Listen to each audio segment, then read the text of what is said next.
I got to see the conference room behind the blue curtains behind our bench where we hear our cases for the first time. I've argued cases there for 38 years and never knew what happened behind those blue curtains. There's actually a conference room back there where the 5 justices sit and deliberate on cases after they hear oral arguments. And there are a bunch of images on the walls, framed images of old guys with beards. By the way, I am the only bearded justice in the history of the state Supreme Court from 1912 on to now. But back in those days, they all wore beards in the territorial days. And I'd never seen the people depicted in these images. And so I went into the wonderful old Supreme Court Law Library, which is accessible to everyone if you just want to drop by our building and see this historic law library. Went back there and studied up on the history of New Mexico. The books go back to the 1600s there. Many of them written in Spanish in the early years. We have a rich history here in New Mexico, as you probably all know now. And I started reading up on it, and I was just fascinated to find out how justice came to New Mexico and how it connected with the history of the state as a whole. And I'd like to share some of it with you. I have a lot more than we'll have time to do. We have 45 minutes, is that correct? Would you give me like a 5 minutes to get out of here signal? Yeah. So I don't overstay my welcome. I appreciate it because I've included more here than I'll have time to cover today, but I'll try to prioritize. This area, actually I should have just a blank white slide for when the Native Americans were the only occupants of where we are now, because they didn't have all these political jurisdiction lines that the Europeans started doing when they came over. What this slide represents is how the Republic of Mexico divided up its republic and its territories. And where we're sitting right now was in the territory of Santa Fe of New Mexico, translated into English. Right up here is part of the Republic of Mexico. Mexico got its independence from Spain in 1821 and set up this government system. And of course, some of the buildings, like the Palace of the Governors and some of the other buildings, date back to those early days. And they were doing fine there, the Mexican government, from 1821, but there was trouble brewing to the east of there. And it started, is anybody here from Texas? You don't have to act afraid. Some of my favorite ex-wives are from Texas. But the Texans, you know what I mean, don't you? Is that Reverend Jack? It's good to see you, Jack. Jack used to be a roadie in one of my bands decades ago. You can verify this business about the band business.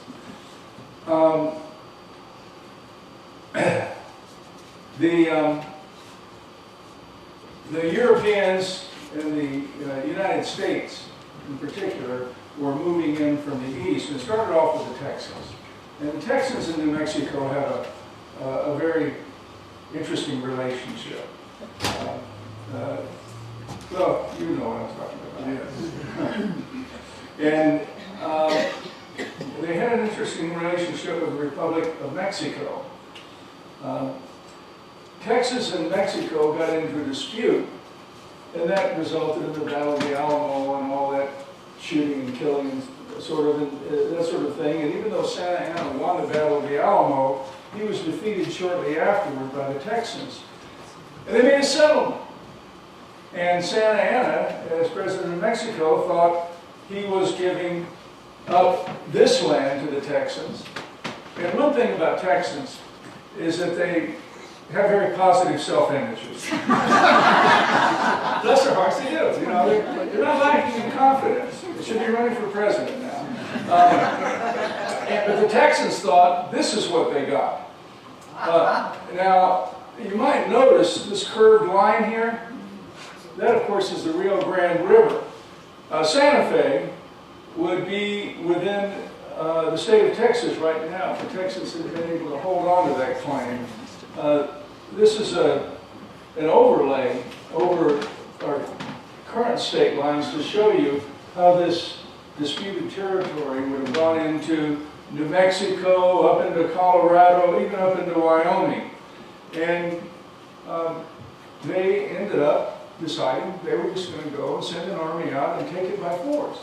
And so they sent an army from southern Texas across the Llano Estacado over to eastern New Mexico, and Governor Armijo, the Mexican governor, met them with a superior force and beat them back and sent them back to what is the current state of Texas. That was in 1841. But the Mexican Republic didn't have very long to relax after that dispute, because this is a picture of Governor Armijo, who was the one who succeeded in that battle, because there was more trouble brewing in the East. This was the time of manifest destiny, when the United States thought God had intended them to take all the territory to the Pacific Ocean, regardless of who was living there now. And war was declared on Mexico by the United States. In 1846, a military force headed by Colonel Stephen Kearny, later to become General Kearny, and headed out following basically the old Santa Fe Trail into New Mexico. They came down and took Las Vegas, New Mexico, which was the only Las Vegas back in those days. Caesar's Palace and all those things hadn't been invented yet. Las Vegas, New Mexico was a significant settlement here in this territory. They took that without firing a shot. General Kearny kept on riding, came down to Santa Fe. General Armijo went out to start to meet him and thought better of it when he realized this was a larger force than that of the Texans, and headed back, got his goods and his family, and was last reported somewhere around Chihuahua, Mexico. And General Kearny took this territory without firing a shot. Set up the United States flag at the Palace of the Governor, just right around the corner here, which was the territorial headquarters for the Mexican government, and declared this to be a part of the United States, a territory of the United States. A few years later, it was made an official territory, but he proclaimed it to be one at that time. He had to come up with some kind of a system of laws. And so he created what has been called the Kearny Code, named after him. One of his soldiers was a lawyer back in Missouri, and happened to have a copy of the Missouri statutes in his saddlebags. And so they started looking at those Missouri statutes. They thought, these are some pretty good laws. And they basically adopted those with some changes. And they became the basic set of statutes for New Mexico. And their DNA continues to this date. There are opinions that I write as a justice on the Supreme Court where I trace a statute all the way back to that original Kearny Code when we're trying to interpret what the legislative intent is. And then, of course, we have to jump to Missouri and figure out what they meant. I remember writing an opinion a few years ago as to whether a folding pocket knife was inherently a deadly weapon for the carrying a deadly weapon statute. And we went back to the Kearny Code and the feelings at the time. New Mexico became a territory, and determined that back at that time a pocket knife was considered a tool, and whether it was a deadly weapon depended on its use and its intended use, and not on whether it just could hurt someone. Because of course you can hurt somebody with a brick or a heavy boot or whatever else, and so a pocket knife falls into that category. But to determine that, we had to go back to that original Kearny Code. And he had to set up a judicial structure, a structure of government. So they wrote these laws, and they set up a judicial system. And they divided the territory into counties. These are the original counties of the territory of New Mexico. It was a huge territory. It included all of current Arizona, part of current Colorado, and if you look at where Rio Arriba County goes, goes all the way over to this area here, in this little triangle here that is now the southern tip of Nevada. If Rio Arriba had hung on to this, if New Mexico had hung on to this territory, Caesar's palace would be in Rio Arriba County. To solve their money problems, wasn't it? And so they, I'm real good at this, aren't I? I'm better at writing opinions, believe me. And so they divided it into 3 judicial districts. The first judicial district, headquartered in Santa Fe, where it still is today. This is the first judicial district, dating back to the late 1840s. The second judicial district in Bernalillo County, where it is today, now Albuquerque, in Bernalillo County. And the third judicial district, and that one was in Taos in the beginning, because there wasn't very much down here. And it later moved on. So we started with 3 judicial districts, where they had to get some judges. And there weren't any judges out here. The Mexican government had these village alcaldes who were sort of the wise person who decided things, and if you didn't like it, there was no place to appeal unless you wanted to get on your burro and go all the way down to Mexico City to complain to someone. So it wasn't a very good appellate structure. And so they had to find some judges, so they didn't have any out here. The first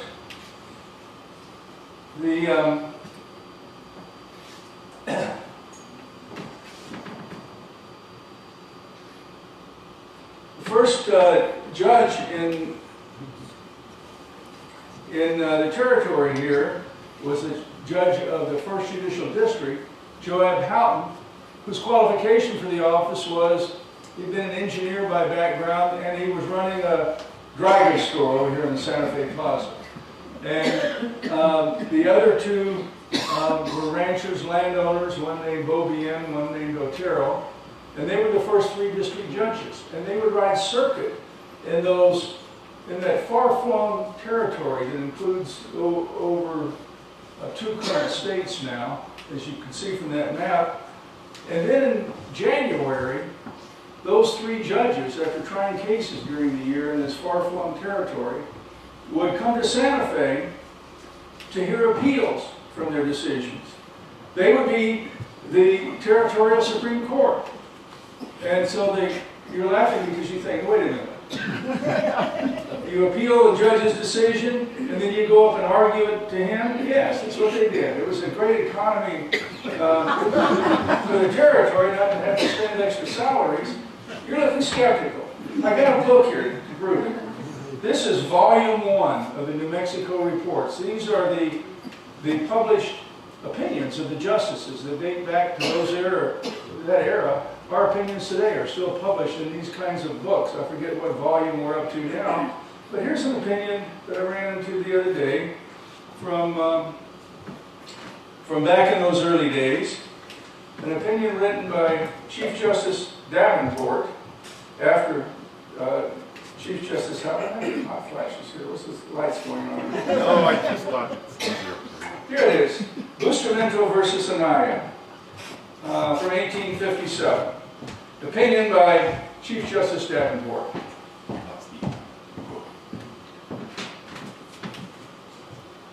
As this case was tried by me in the court below, it says it, doesn't it? I'm not making this stuff up.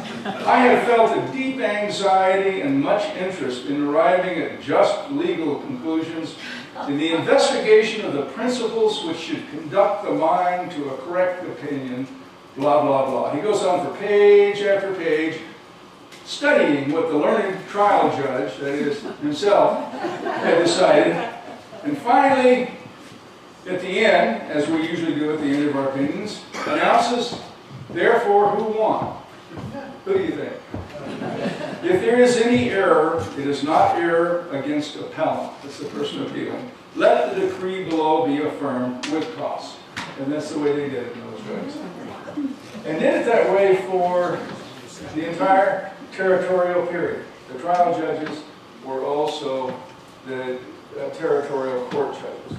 Now, I'm not meaning to denigrate Chief Justice Houghton for his lack of legal ability he actually pioneered some important developments in the litigation process. I think he pioneered alternative dispute resolution. You know, we're working a lot on out-of-court settlement procedures, arbitration, mediation, all kinds of things like that to try to reduce the burden on the courts and the taxpayers. But I figured out that we can trace it back to Chief Justice Houghton. One of the people who did denigrate him for his lack of legal qualifications in those days was a newsman named Jacob Waitman, who criticized him for not knowing what he was doing as a judge. And so Chief Justice Houghton said, well, let's settle this in the way gentlemen do. You know how gentlemen do? They did duels. They did it like teenagers with guns. I mean, it's embarrassing for my gender. And they did it. The history books reflect how they had an appointment in Arroyo outside Santa Fe and paced off with their assistants. Each of them had a one-shot pistol, and they hadn't invented hearing aids yet. And Justice Houghton was kind of hard of hearing. And so when the command came to fire, he didn't hear it. But the newsman did and took his shot. And the way Justice Houghton found out the duel was on is the pistol ball went so close to his ear he thought an insect was buzzing. And then he realized the duel was on, and so he starts to take aim. So that was the first form of alternative dispute resolution. The second came when he started to take aim at the other man, and the other guy said, wait a minute, can we talk about this? And they did. And they resolved it, and they resolved it in the way that disputes are resolved out of court this way.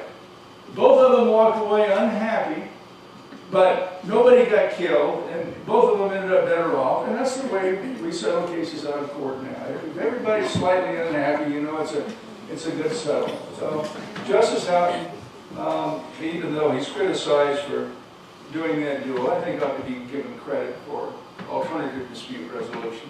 Probably the most interesting character on the bench, my shy wife Randy always calls him her favorite justice on the Supreme Court, was Justice Kirby Benedict, who followed Justice Houghton by a few years. Actually, you know, we could have a whole hour on each one of these people. There have been books written about each of these. But Kirby Benedict was a big figure in New Mexico history. For one thing, he was a law-trained judge. He had ridden circuit in Illinois with another young lawyer when he was a young lawyer by the name of Abraham Lincoln. They would stay together in rooming houses and so on. And he had actually been appointed by President Buchanan. It was a presidential appointment to be on the court out here. And was serving a few years when his old friend, Abraham Lincoln, became president. He was not from Texas, but he had a positive self-image too. In fact, when he was criticized by a newsman, there were a lot of newspapers in those days. When he was criticized by a newsman, he did not resort to firearms. He bought a newspaper. Well, he did. I can show you it here too. He bought the Santa Fe New Mexican. The newspaper you can walk right up, buy it today.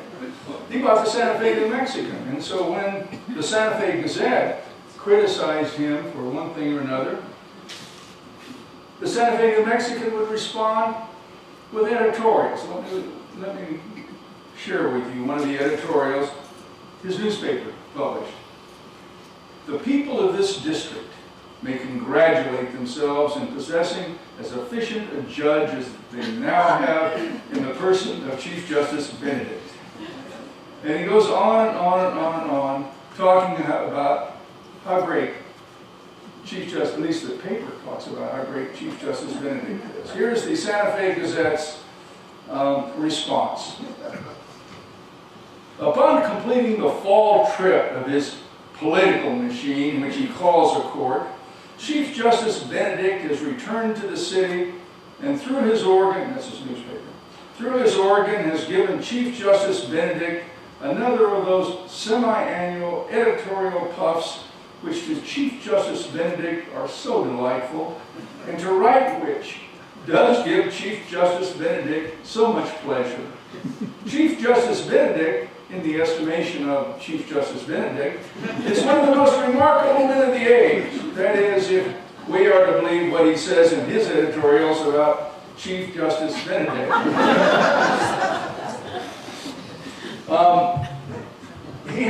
His flaw was not challenging people to duels with pistols. His flaw was in whiskey.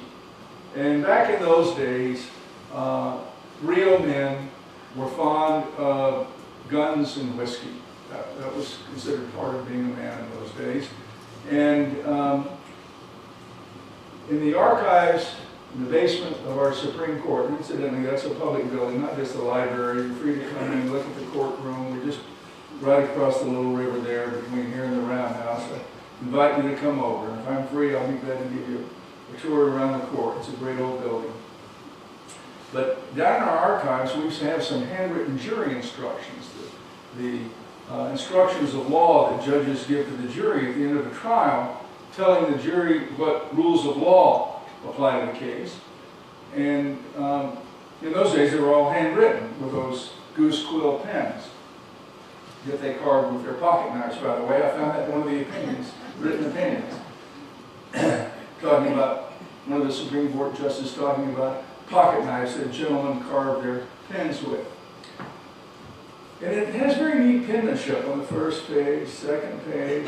By the time you get about the third page, it starts to trail off. By the time you get to the last page of those instructions, it's real hard to follow what he was writing out there. Maybe he was able to read it, I don't know. It might depend on whether he gave the instructions in the morning or the afternoon, because the historical accounts say that by noon, he was not only starting to lean, but sometimes would just fall off his chair at the bench. Obviously not something you'd want to judge. These days, our court has a rule that no judge in the state can have any alcohol until the end of the workday. There's no more martini lunch for the judiciary in New Mexico. But that wasn't the case back in those days. And there were a lot of local citizens who thought that was inappropriate for a judge. So they put together a delegation in the early 1860s to travel to Washington to meet with the President of the United States to say, you've got to remove this drunk from the bench out there. And so they had a meeting with the President of the United States, who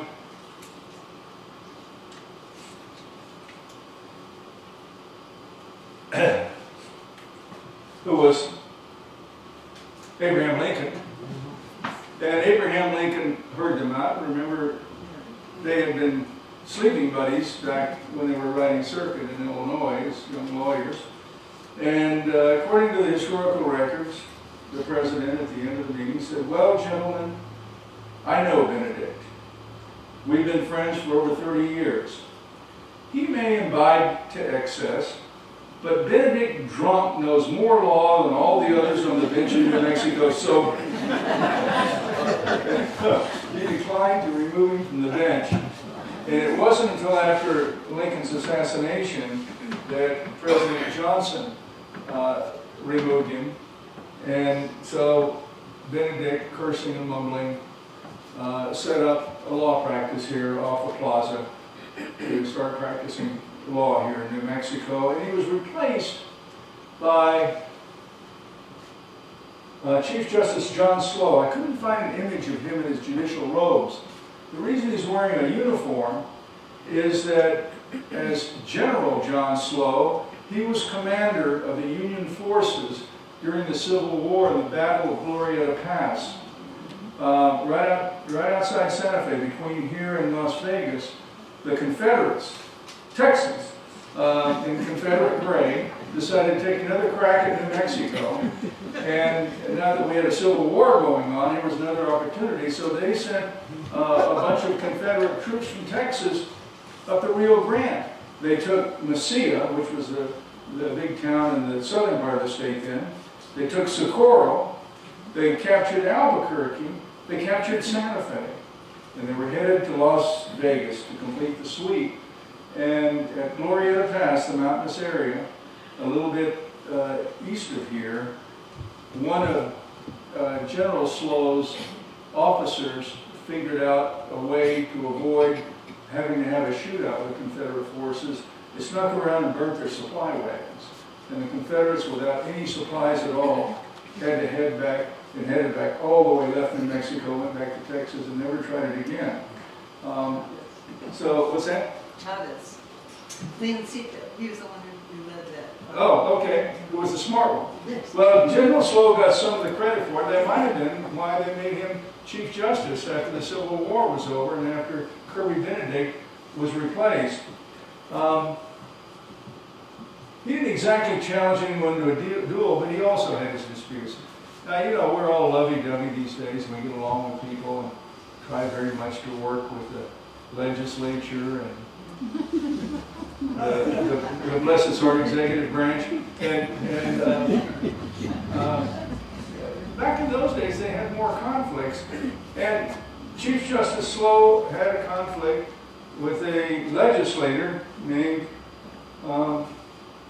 Rynerson. Where's this handsome fellow? There he is. Who was a lawyer and legislator, and they had a running dispute where they had some harsh words to say against each other.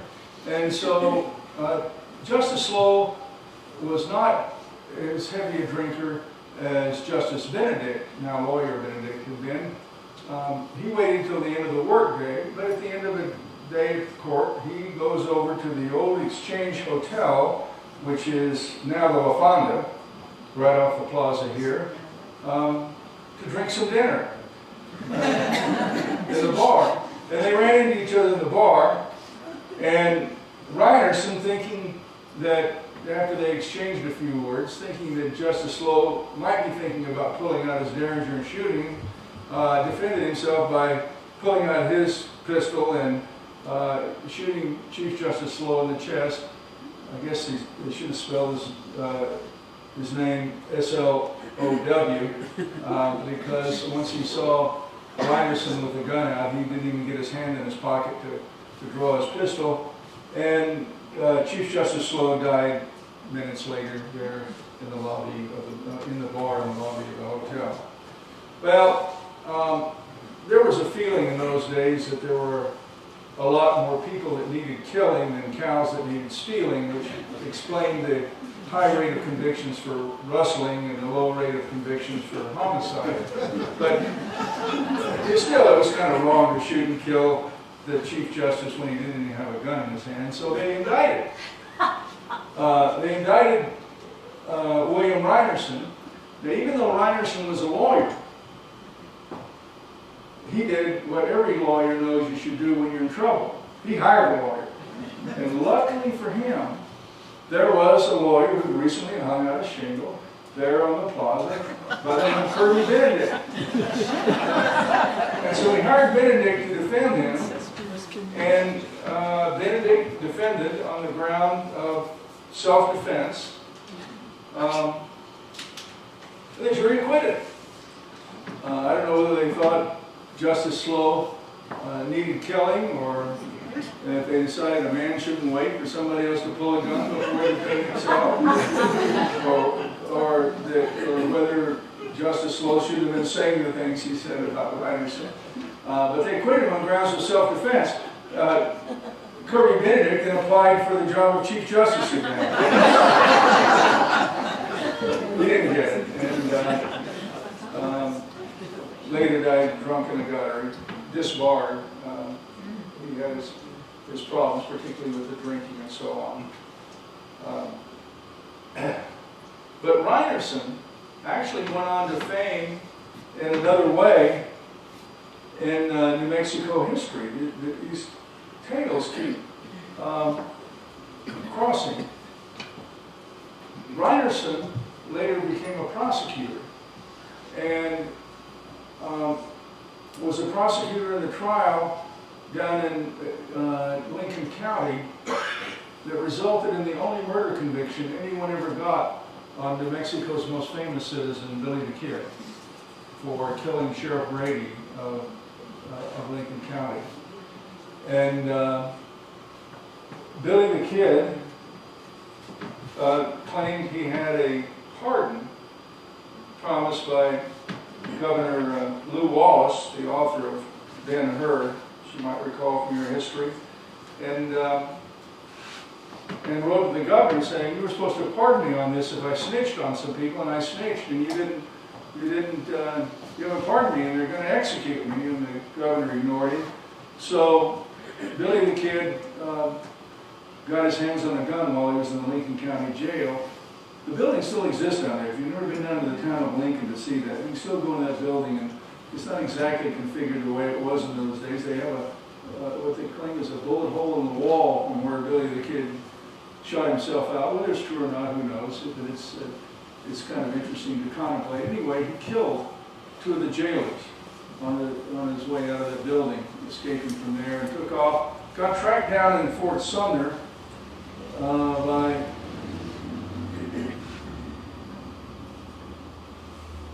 I even have an over-enthusiastic device here.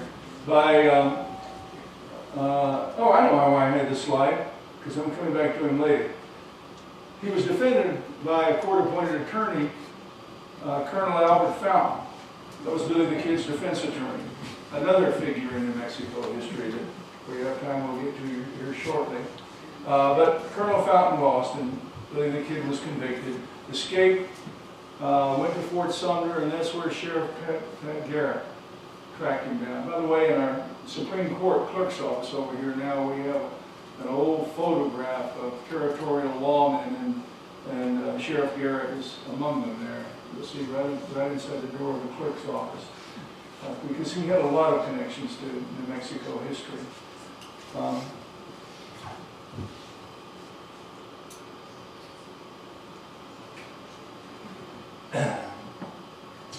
I mentioned that I would get back to something on Albert Fountain. Albert Fountain later became a prosecutor, and was a prosecutor in at that time, I believe it was the 3rd Judicial District, which had moved down to the southern part of the state, headquartered in Mesilla, but it included Lincoln County. And there was a lot of cattle rustling going on in those days. There was a man down in the Tularosa area named Oliver Lee, who, some of you know about Oliver Lee. Anyway, he was acquiring larger and larger ranch holdings. From the way I read the books, there were at least 2 situations where an adjoining ranch holder had, in the absence of witnesses, according to Lee, pulled a gun on him, so he had to pull out a gun and shoot him, and then ended up buying the property at auction. 2 adjoining landowners in a row. And also, a lot of cattle seem to want to take refuge in his ranch, and felt discomfort at the brands they had been wearing.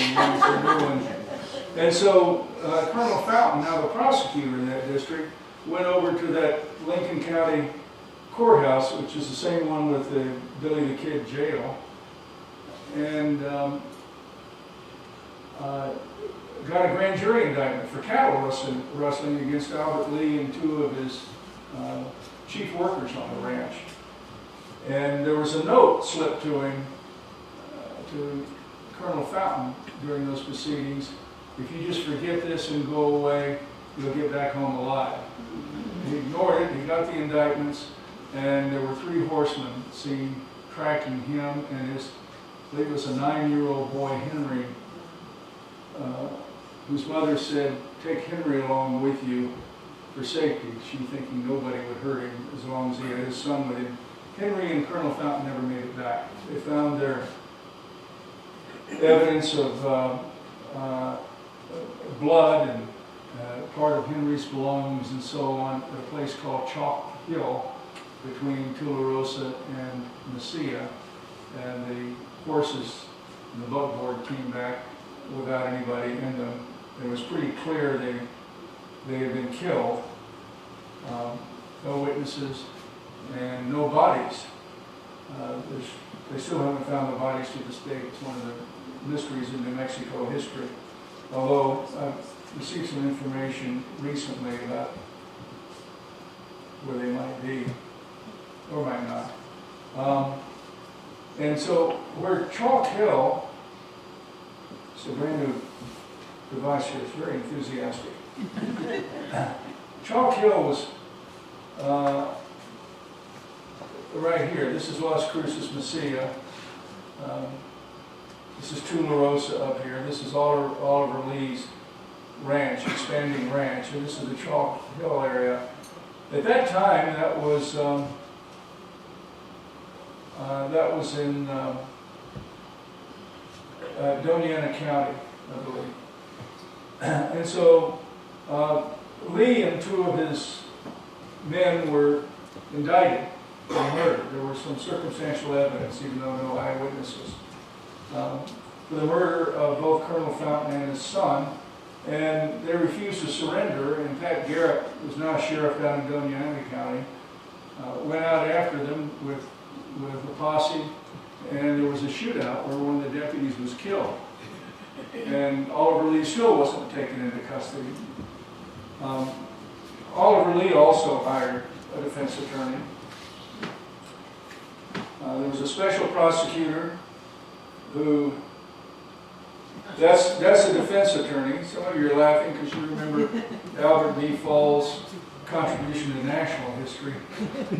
We'll get to that in a bit. But he was a prominent lawyer and politician in New Mexico, and at that time a political opponent of Thomas B. Catron, another famous figure in New Mexico history from Santa Fe and the alleged leader of what was called the Santa Fe Ring.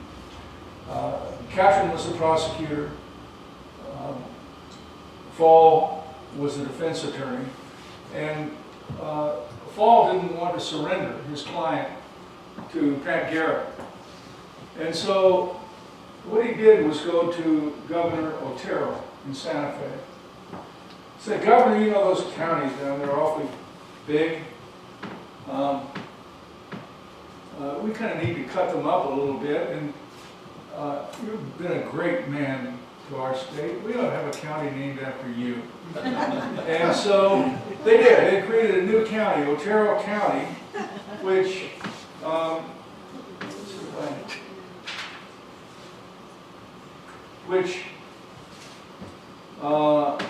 had a new sheriff, George Curry, who was a friend of Oliver Lee. And the reason that became significant, that's George Curry in his later years, maybe when he was governor.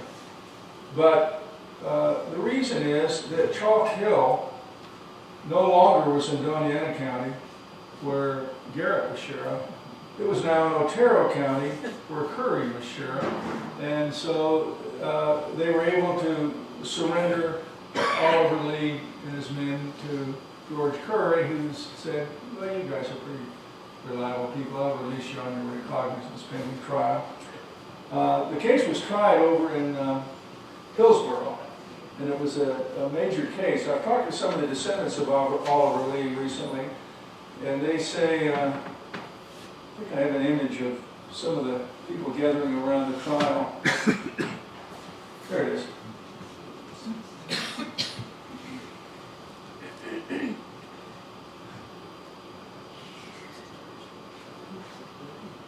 Maybe I need to point this at that. Is there a teenager here?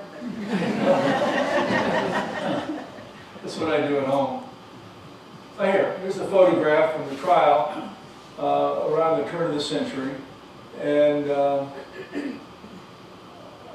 some of the defense lawyers and the defendants and so on, they tried them first for the murder of the boy because there was more evidence, more circumstantial evidence on the boy.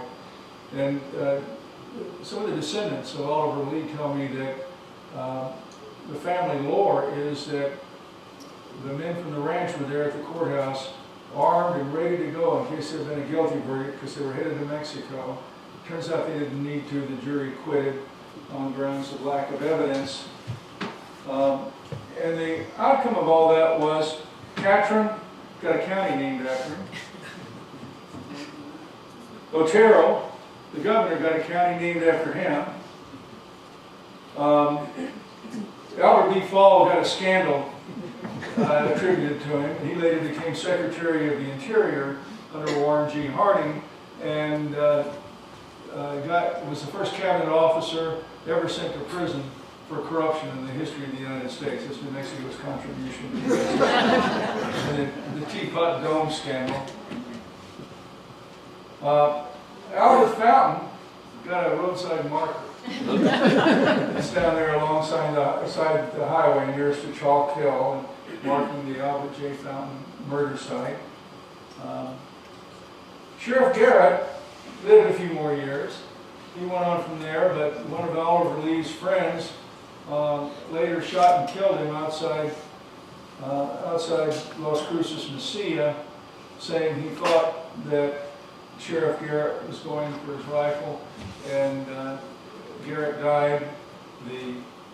The shooter was tried, acquitted by a jury on self-defense grounds. I'm telling you, I'm making it up. There was a lot of that going on in those days. And Sheriff Garrett also got arrested.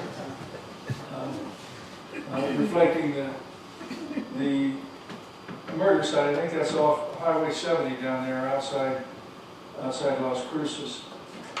Curry, of course, got a county named after him. He later became the governor of New Mexico.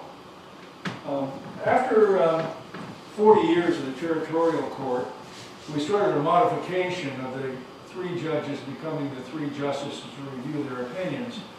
The same district judges, trial judges, were still in the Supreme Court, still reviewing the decisions of their decisions as district judges, but in 1887 we added a 4th trial district because of the growth of the state, and because of that we had a 4-person Supreme Court instead of 3. And so they started a very beneficial custom of having the buddy who had been on the trial leave the room and not participate, and his 3 friends would decide whether or not he was wrong. Still not a great system. And as the state grew, we kept adding judicial districts. Up to the point in the early 1900s, we had 7 judicial districts. And because of that, not because of the workload of the Supreme Court, we had a 7-member Supreme Court, 7 justices on the Supreme Court, because all the trial judges were in the Supreme Court. That's the largest the court has ever been before or since. By then, Mr. Gillette had invented the safety razor, and you can see that all the years had disappeared for over 100 years. Until the present day. Now we have 5 justices on the court. It was 3 justices at statehood, became 5 in 1929, and we've been in this great old building where we are since 1937. It's a WPA building. Beautiful, small-scale building. This photo was taken some months back after Justice Nakamura became our newest member on the court, replacing Justice Richard Bosson and creating a milestone in history. It wasn't until 1972 that the first woman served on any court in the state. 1984, the first woman on the Supreme Court, and now we have a majority of women on the New Mexico Supreme Court. Justice Vigil and I have changed chairs now as a result of our rotation on the Chief Justice position, and we just had some new photos taken that we don't have yet. What does that mean? Lost the email, man. That's you, not me, right? That's me. Okay. Well, while you're working on that, let me talk a little bit. Okay, great. All right. Well, I was going to show you the buildings that our court had gone through, but since I can't show you, I'm going to tell you that we no longer shoot at each other on the Supreme Court. We actually have a very collegial group of justices, and we pretty well get along with the lawyers and legislators. We're not shooting each other. We may occasionally disagree, but I guess we haven't completely gotten away from the love of the firemen in Mexico. Remember I told you about the Texans coming over and trying to claim the land of the Rio Grande. Well, when the New Mexico territory was created, Texas said, that's ours up the Rio Grande. And in the Compromise of 1850 that officially recognized the territory, Congress voted to give a buyout to Texas. We'll give you $10 million, you give up the claim to the Rio Grande. We're going to have a geographical line determine the border between Texas and New Mexico where it's supposed to be today. And so they sent a surveyor out to survey that line and stake it out. And he started down there around Carlsbad in the southern part, started working north. And I don't know if he drank the whiskey as the rest of them did in those days, but he got to where the territory, the terrain was pretty bad. He couldn't keep going that way. So he rode around and started from Colorado and started working down. And didn't get all the way, so he thought, well, that's close enough for government work. As it turns out, the two lines are about, I don't know, 3/4 of a mile apart. They wouldn't meet if he finished the project either way. And what's worse, he got it wrong. He ended up with over 650,000 acres that's ours, according to that meridian line, that has been surveyed into Texas, that Texas is claiming now. And New Mexico, when it found out about the survey problem, kept trying to get it back, to have the lines readjusted. And it became such a dispute when we became a state in 1912 that New Mexico had to give up its claim on those 600 and some thousand acres. Just let it stay in Texas. After all, it doesn't have Santa Fe. It doesn't have ski areas. I mean, it's like Farwell and those places along the state line. They do have lots of oil wells, which have increased in value. But if Santa Fe, I mean, Texas had kept its claim on the land of the Rio Grande River, they would have had their own ski areas. And you wouldn't see all those bumper stickers that you see on the Mexican cars. You know the ones that Texas, they've got them in Texas to ski. And there's still some resentment in New Mexico about that, even though we agreed to give up the claim to become a state. In here's some articles from 2003, 13 years ago. A 144-year-old dispute over a strip of land along the New Mexico-Texas border will be settled in an old-fashioned duel. The state land commissioners, at that time Patrick Lyons from New Mexico, and who's now the Public Regulation Commission now, and Texas Land Commissioner Jerry Patterson announced to the press they were going to do an old-fashioned duel to deal with that several miles of territory. Okay, that's our Court of Appeals. That was created in 1966 to be our other appellate court in the state. We sort of review their homework, and we're still friends and colleagues nevertheless. I was going to show you a bit. Let me pass all these old buildings that house Supreme Court justices from time to time. This is our current building. That's the Court of Appeals building down in Santa Fe. I'm about out of time, but this was Surveyor magazine a few years ago called this perhaps the most incorrect of any landline in the United States history. And this is the article I was telling you about. We lost $603,000. New Mexico Senate approved a measure of money to instruct the Attorney General's office to sue Texas over. That didn't get signed, passed by the House. But here's the duel. The Texas Commissioner, who's pictured here, was answered, made the challenge. He was answered by our Land Commissioner Lyons. Anytime, anywhere, we'll settle this one and for all, because I never miss a shot. So I guess the more things change, the more they stand the same. So that's justice is coming.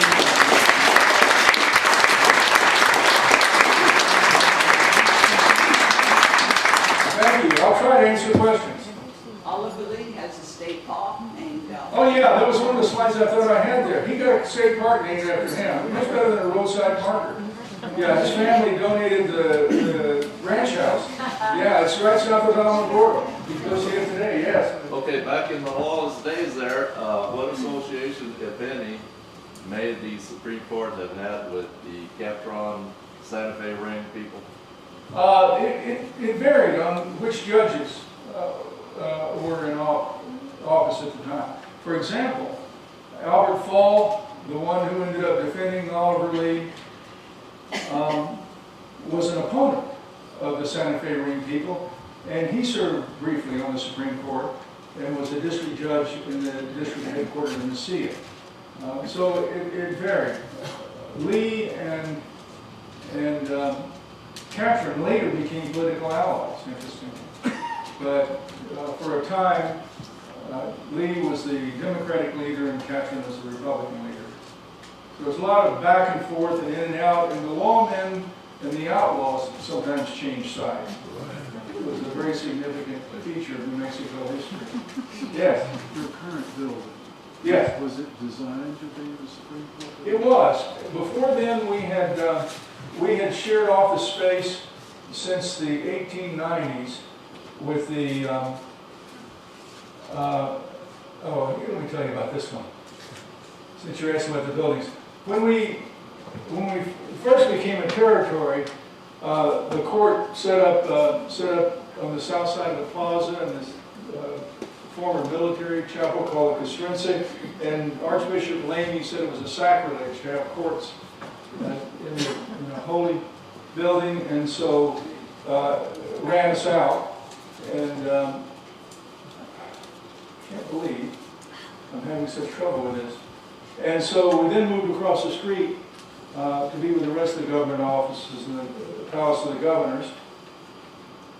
And then for decades, they kept building a building that was supposed to be for the Supreme Court, but they never got it finished in time. They didn't get it finished until, the 1890s, and we already were situated somewhere else, so they made it a federal courthouse, which it is today, just right over, right down the road here. And there's a federal district court there and some federal court of appeals judges. There's a wonderful exhibit there, have you seen it on the 1883 exhibition? I did not see the 1883 exhibition, so you can go over there and see You that can go thing. in there, as long as you don't carry a gun and carry your ID, you can get it. The times have changed. And- Right, they have security at the front And door it has now. the history of that building, and in 1883, the Santa Fe merchants, because the railroad was bypassing Santa Fe, Very good. decided to have a 2-week celebration, and even though it didn't have a roof, that was the... Right, they didn't have a roof, they sort of built it block by block over decades. And And, the oval around it was a racetrack. well, that's a good idea. In the late 1880s, they built the Territorial Capitol building down around the area where the Baton building is now. Considered to be the ugliest building in government building history. I'm not an architect, but I would agree with it. And somebody just decided, well, I'm just going to settle this out of court. So they set fire to it and burned it to the ground. And on the same spot, they built the Territorial Capitol building that had all the government offices, the legislature, the Supreme Court, Attorney General, all the Treasurer, and so on. And that existed through the end of the territorial period to the beginning of statehood until 1937. Oh, by the way, I'll go ahead and mention this. If you look at these arches over the windows, can you see those from back there? That part of the building still exists. The dome is gone. This facade is gone. But parts of that building still exist, and you can see traces of it inside. See these little windows here? That used to be the front of that. This is the Baton building over there that has some government offices now. They put this tower up, they took the dome off, they've added things on. It's sort of like a rural New Mexico house that starts with a trailer house and then you head on a roof. That's sort of the way we've done with the Baton building. And then in 1937, during the Great Depression, the WPA built this historic building that we're in now. If you go there now, it has all kinds of sheeting over it because they're knocking off the crumbling stucco to replace it after several years of getting our funding for restoring this building vetoed by the executive branch. We finally got funding through to replace the stucco. They found asbestos in it, so they have all this sheety material. It looks real ugly, but in a few months it'll look like this again. And we've been in there ever since 1937. First we brought in the treasurer and the attorney general and some other state offices, and gradually occupied more space. Then when they created the Court of Appeals in 1966, originally they took one wing of this building, and now there are 3 judges of the 10 from the Court of Appeals there. The rest of them are down in Albuquerque at that big building that I showed you earlier. So that's sort of the history of our building. If you go in there, you'll see that it's not built with the grandeur that modern courthouses have. Without all the expensive taxpayer-financed marble and the big benches that sit up so high, and they have to have oxygen tanks so they can breathe, and rooms so big and palatial, courtrooms that you need loudspeakers, microphones, amplification systems to hear each other. There aren't any in our courtroom because the lawyers stand in front of the bench about, from me to you, to argue the cases. We don't even need to raise our voices as much as I'm raising mine in here. We can talk to each other during these arguments. It makes for a much more intimate feel. The whole building is built on a human scale. Our conference rooms are built to accommodate 5 people. You don't have these long board tables and all that sort of thing. So I just love this old building. I wouldn't trade it for anything. It's a wonderful place to work. Who appointed justices during the territorial period? Was it President. The president appointed and removed. Yeah. And then when we became a state, it became elected system. And now we have a combination of systems that is so complex that I guarantee you I would not have time to explain it to you. And I've been through it all since 2007. Merit selection, gubernatorial appointment, political elections, retention elections. You have to go through it all. Yes? What's on the set list for your gig at El Ferrol? We haven't made the set list yet, but I'll just mention some. We played at our most recent one down at Scholars last weekend. Are you a Rolling Stones fan? Sure. We have some of those. Eagles, even though they took our name, we Van Morrison. We even do an Elvis Presley song, Jailhouse Rock. So basically, we played what we liked, and we somehow connected with a crowd that likes the same stuff, so we usually have a good time together. Dance music, because it makes us have our cockles of our hearts warm to see people dancing and responding and singing and all that sort of thing. Yes? Do you find that a lot of the strangeness of politics has not changed that? It's human nature. It really is. We're not computers. Who would want a computer to be a judge? You want a computer deciding child custody and who lives and who dies, and those things are a computer to be a governor. So we humans, with all of our frailties and imperfections, end up having to do that. And we're a contentious species, aren't we, Saul? We're a contentious species.